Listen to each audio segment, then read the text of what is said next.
أعوذ بالله من الشيطان الرجيم بسم الله الرحمن الرحيم يا أيها الذين آمنوا كتب عليكم القصاص في القتلى الحر بالحر والعبد بالعبد والأنثى بالأنثى فمن عفي له من أخيه شيء فاتباع بالمعروف وأداء إليه بإحسان ذلك تخفيف من ربكم ورحمة فمن اعتدى بعد ذلك فله عذاب أليم۔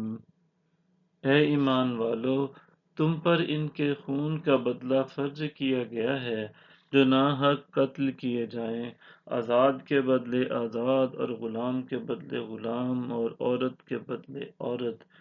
پھر اگر اس کو اس کے بھائی کی طرف سے کچھ معاف کر دیا جائے تو چاہیے کہ بھلے دستور کے مطابق پیروی کی جائے اور اچھے طریقے سے اس تک پہنچا دیا جائے۔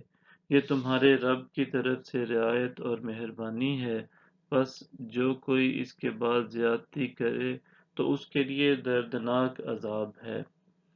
وَلَكُمْ فِي الْقِصَاصِ حَيَاةٌ يَا أُولِي الْأَلْبَابِ لَعَلَّكُمْ تَتَّقُونَ، اور تمہارے لیے قصاص میں ہی زندگی ہے اے لوگو، اے عقل مند لوگو، تاکہ تم بچو۔ كتب عليكم إذا حضر أحدكم الموت إن ترك خيرا الوصية للوالدين والأقربين بالمعروف حقا على المتقين۔ تم پر فرض کیا جاتا ہے کہ جب تم میں سے کسی کو موت قریب آ پہنچے، اگر اس نے کچھ مال چھوڑا ہو تو والدین اور قریبی رشتہ داروں کے حق میں بھلے طریقے سے وصیت کرے، یہ پرہیزگاروں پر لازم ہے۔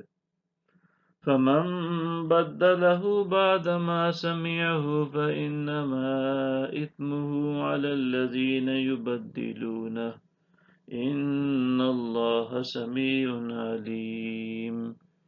پھر جس شخص نے اس کو سننے کے بعد اسے بدل دیا تو اس کا گناہ انہی بدلنے والوں پر ہے، بے شک اللہ بڑا سننے والا خوب جاننے والا ہے۔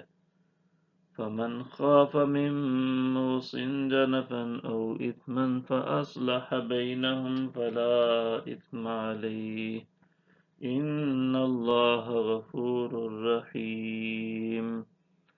پس اگر کسی شخص کو وصیت کرنے والے سے طرفداری یا زیادتی کا اندیشہ ہو، پھر وہ ان کے درمیان صلح کرا دے تو اس پر کوئی گناہ نہیں، بے شک اللہ نہایت بخشنے والا مہربان ہے۔ صدق اللہ العظیم۔